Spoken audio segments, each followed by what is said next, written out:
1994년 K본부 대학 개그제에서 금상을 수상하며 화려하게 데뷔해서 M본부의 공개 코미디 프로그램을 황금시대로 이끌었던 주역이죠. 현재는 방송인을 넘어서 배우, 작가, 강사, 그리고 또 메밀국수집 CEO로도 활동 중인 고명환 씨의 이야기입니다.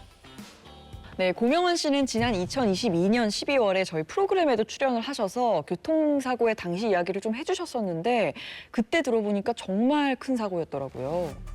그 2005년에 K본부의 그 해신 그 드라마를 찍고 오는데 제 매니저가 2년 넘게 했는데 저는 이 친구가 조는 걸 한 번도 본 적이 없어요. 근데 그날 딱 한 번 졸았어요. 제 매니저가 딱 눈을 졸다가 딱 했는데 찰나네. 70km로 가고 있는 트럭, 내 차는 190km. 어떡해. 그러니까 이제 이렇게 트게 되잖아요. 완전 저를 이렇게 덮친 거죠. 그래서 저는 이제 잠들어 있다가 완전 기절로 넘어갔는데 그래서 이제 서울에서 진짜 제일 크다는 병원 중에 하나에서 깼는데 이제 정신은 말짱했어요. 근데 의사 선생님께서 오셔서 뭐 뇌출혈도 있고 막 그런데 지금 설명을 하자면 심장이 길어야 이틀 안에 심장이 터져서 한 번에 의식이 확 사라지니까 유언하고 신변 정리하고 하라 그래서 이제 그렇게 됐죠. 야, 눈을 감았다 떴는데 이틀 남았다 그러면 와, 어떤 심정이었을까요? 이게 왜 우리가 사람이 죽기 직전에 인생이 주마등처럼 스쳐 지나간다라는 이야기를 하잖아요. 고명환 씨 역시 생사의 기로에 놓이자 그동안의 삶이 정말 후회스러웠다라고 이야기를 했는데요. 제가 재수를 좀 늦게 시작했어요. 그게 8월 1일부터 11월 말까지 진짜 그때는 내 1000% 의지 뭐가 솟아올라서 그 4개월을 땅바닥에서 잠을 한 번도 안 잤어. 17시간을 우리가 깜지라 그러죠. 그거 하면 한 자루가 다 달아. 그러니까 그 병원에 누워 있는데 그거를 일주일 내내 반복해서 보여줘. 이것만. 내가 34년 중에 유일하게 1000% 끌려다니지 않으면서 산 시간이 그 4개월밖에 없는 거야. 초등학교, 중학교, 고등학교 사실 내가 1000% 원해서 간 게 아니잖아. 학교 가야 되니까. 그리고 개그맨도 나는 내가 천직이라고 생각했는데 사실 우리 방송국에서 오라 그러면 가야 되고 가지 말라 그러면 집에 못 가고 끌려다니면서 살지 말아야겠다. 죽음 앞에 가면 근데 알게 된다. 아무래도 그런 큰 일을 겪고 나셨으니까 삶에 대한 의지가 굉장히 강해지신 것 같다는 생각도 드네요.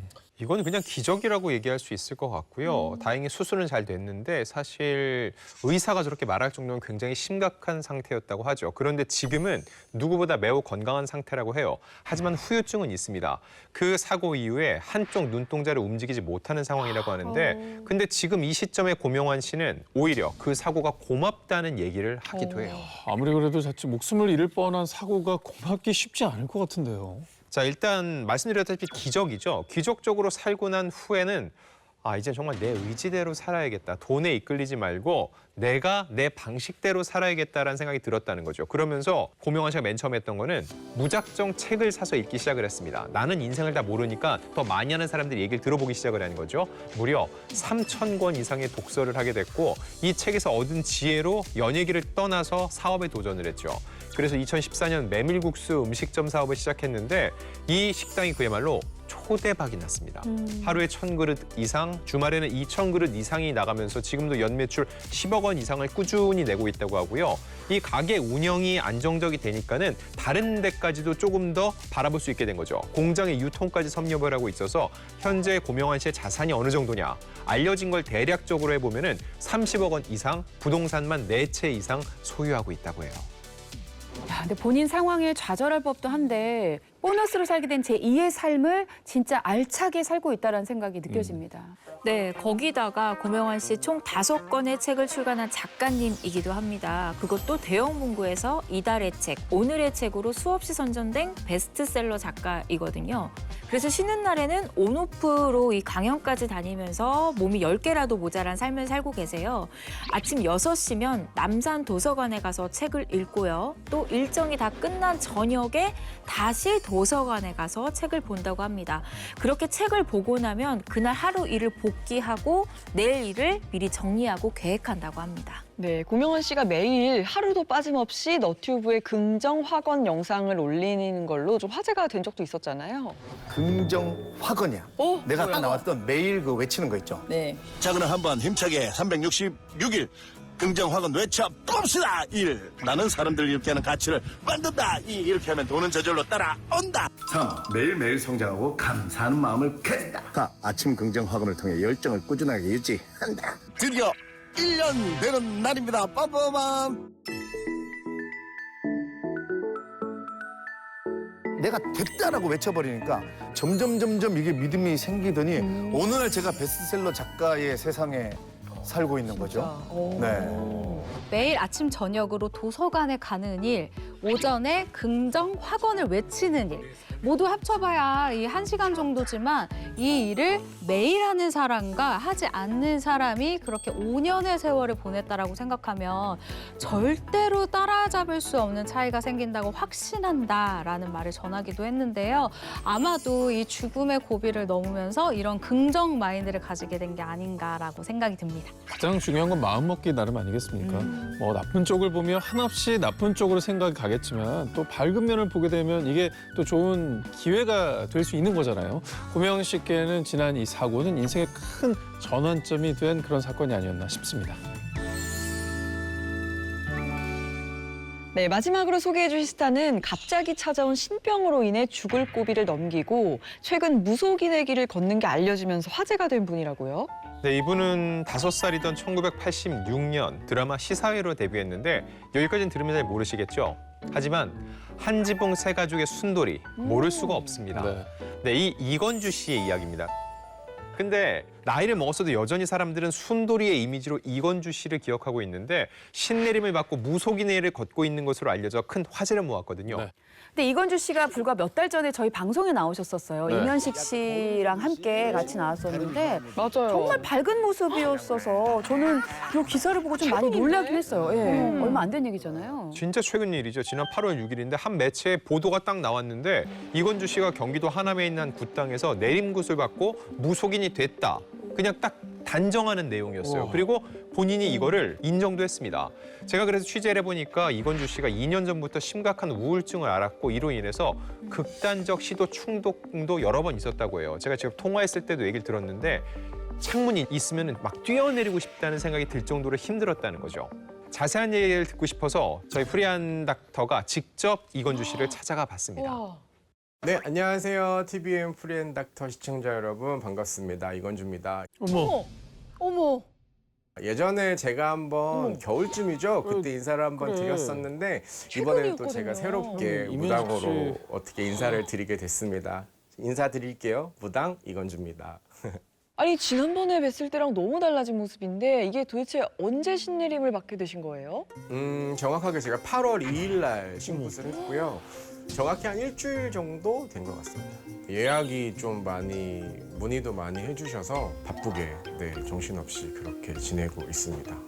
정신적으로 우선 뭐 알고 계시다시피 정말 극심한 우울증도 많이 앓았었고 자살 충동도 되게 많이 느꼈었고 근데 그러던 와중에 좀 이상한 경험들을 많이 했어요. 방울 소리도 많이 들렸고요. 그리고 이제 뭐 여자 2명이서 막 이렇게 웃고 떠드는 소리도 계속 들렸고 잘 때 할아버지 5분이 나오셔서 저를 계속 이렇게 내려다보고 계시고 하얀색 머리에 하얀색 수염을 이렇게 기르신 할아버지께서 제 이마를 막 이렇게 때리면서 일어나라는 꿈도 꾸고 이렇기 때문에 그때 이제 조금씩 느꼈던 것 같아요. 설마.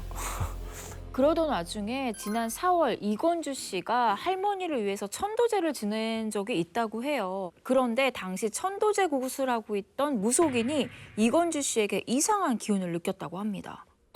안녕하십니까. 저는 이건주 친아버지 강남 도원사입니다. 구슬하면서 봤는데 사람이 눈이 다르더라고. 너 그런 소리 듣지 않았니? 그랬더니 그런 소리를 들었는데 무시를 하더라고. 아니다. 이게 아니다. 너는 이런 거를 보고 느낄 수 있는 사람이다라는 걸 분명히 저한테 힌트를 주셨는데도 불구하고 저는 그거를 계속 거부를 했었거든요.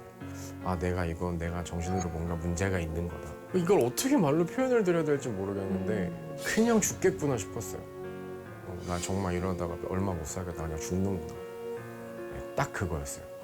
근데 갑자기 번뜩 생각이 든 게 그래, 내가 신령님을 모시고 내가 정말 무당이 돼야 된다면 이걸 내가 받아들여야겠구나 라는 생각을 하면서 오히려 마음이 좀 편해졌었어요.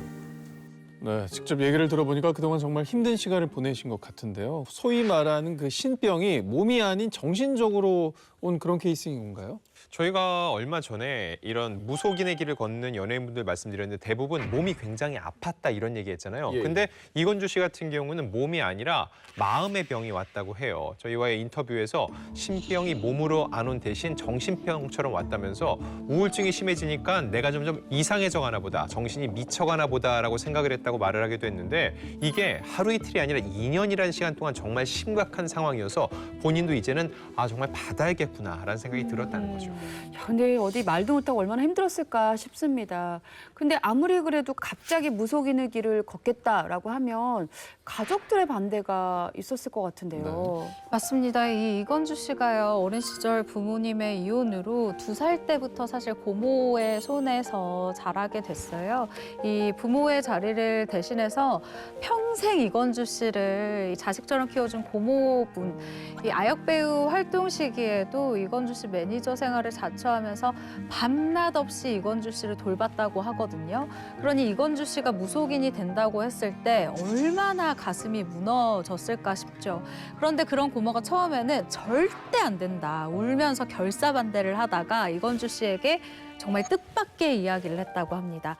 저희 외증주 할머니께서 무당이시기도 하셨고, 근데 이제 저는 그 얘기를 나중에 이제 접하게 됐고, 그러다 보니까 저도 좀 놀란 것도 사실이고요. 그러니까 원래는 저 어렸을 때 저희 큰 고모한테 이제 오셔서 고모가 이제 무당이 되셔야 했는데 그때만 해도 조금 무당이라는 인식이 그렇게 좋진 않았잖아요. 그때는 이제 제가 어렸을 때 한참 활동도 많이 하는 시기여서 이제 고모님은 이제 저를 생각하셔서 계속 이제 그걸 거부를 하셨던 거죠. 근데 고모가 솔직히 얘기를 한 거예요. 지금까지 내가 계속 기도하면서 막았다. 근데 고모가 이제 아프시고 하니까 힘이 들고 하니까 그래서 몸이 되게 많이 아프고 편찮으셨어요. 저희 고모 같은 경우는 몸으로 이제 신병을 앓으셨기 때문에 그러다 보니까 이제 저한테 이게 온 거죠. 그때부터 이제 제가 급격하게 우울증도 앓고 막 방울 소리 들리고 막 꿈에 나타나시고 막 이러면서 지금 생각해보면 이제 그게 저한테는 신병이었던 거죠. 고모님 입장에서는 아무래도 본인 때문에 건주 씨가 고생을 하게 된 것 같아서 더 좀 마음이 아프셨을 것 같아요. 처음에는 많이 반대하셨죠. 처음에 이제 무당을 해야겠다라고 말씀을 드렸을 때 안 된다. 그냥 차라리 내가 하겠다라고 말씀도 많이 하시고 울기도 많이 우셨죠. 어느 누가 그래 해라 기다렸다는 듯이 말씀하시는 분들은 없을 거라고 생각을 해요. 근데 지금은 이제 누구보다 많이 응원해 주시고 힘든 길이니까 열심히 잘했으면 좋겠다. 신령님 잘 모셨으면 좋겠다. 그렇게 말씀 많이 해주세요. 그래도 이런 일이 있을 때 응원해 줄 수 있는 게 가족이잖아요. 가족 덕분에 신내림도 받을 수 있었다고 하고요. 무엇보다 신내림을 받게 된 이유, 정말 그 힘들게 했던 마음의 병이 점차 나아졌다고 합니다. 오히려 후회는 없어요, 지금. 네, 오히려 후회는 없고 마음이 좀 편해졌어요. 마음이 편해졌기 때문에 오히려 제가 이제 무당이 되고 난 후에 뭔가 표정도 되게 밝아지고 얼굴이 맑아졌다라고 얘기해 주시는 분들도 많아서 선택을 잘했다. 네, 그렇게 생각이 들고 분명히 저도 충분히 힘들고 고민도 많이 하고 쉽지 않은 선택이었음을 저는 분명히 말씀드리고 싶었거든요. 네, 그 모든 것을 다 떠나서 그간의 정신적인 고통이 신내림을 받으신 뒤에 감쪽같이 사라졌다고 하니까 이게 정말 다행이라는 생각이 듭니다. 네, 그런데 이건주 씨가 무속인이 됐다는 기사가 나가고 또 이슈가 되다 보니까 응원해주는 댓글들도 있었지만 좀 안 좋은 댓글들도 있었다고 들었어요. 실제로 저도 그런 댓글들을 봤는데 인기 떨어지니까는 갑자기 무당한다는 거냐, 돈 참 쉽게 벌려고 한다, 이런 악플들이 달린 건데 저도 보기는 봤어요. 인기가 없던 연예인들이 무당한다고 나와서 어그로를 끌고 있다. 근데 아시는 분들도 아시고 지금 현재 무당 일을 하고 계시는 분들도 다 겪으신 건데 정말 이걸 겪지 않으면 진짜 모르거든요. 너무 힘들어요. 속상하죠. 근데 제가 신을 받기 전에 죽을 만큼 힘들었던 거에 비하면 아무것도 아니에요.